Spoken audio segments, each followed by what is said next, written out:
महाभारत के युद्ध को सैकड़ों वर्ष बीत चुके थे।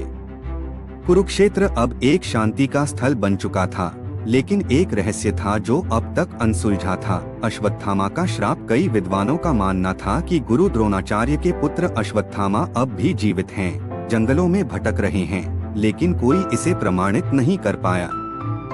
एक दिन ऋषि सोमदत्त तपस्या करने के लिए नर्मदा नदी के किनारे पहुँचे। वह अंधेरी रात में मंत्र जप रहे थे कि अचानक हवा में अजीब सी गूंज सुनाई दी। एक विशालकाय छाया उनके सामने प्रकट हुई।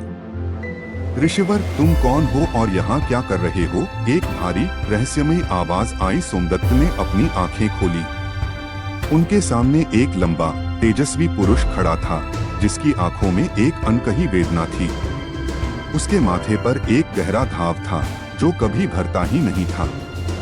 क्या आप अश्वत्थामा हैं? ऋषि ने हिम्मत करके पूछा। उस व्यक्ति ने गहरी सांस ली और कहा, हाँ, मैं वही हूँ जिसे श्री कृष्ण के श्राप ने अमर कर दिया। अश्वत्थामा ने अपनी कहानी बताई।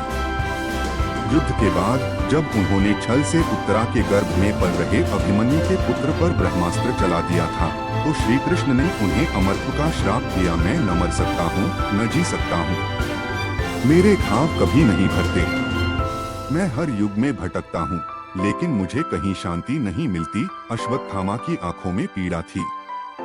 सोमदत्त ने विनम्रता से पूछा, क्या इस श्राप से मुक्ति का कोई मार्ग नहीं? अश्वत्थामा ने कहा, एक ही उपाय है। जब कोई सच्चे हृदय से मेरे घाव को छुए और प्रभु श्री कृष्ण का नाम ले, तभी यह श्राप समाप्त होगा।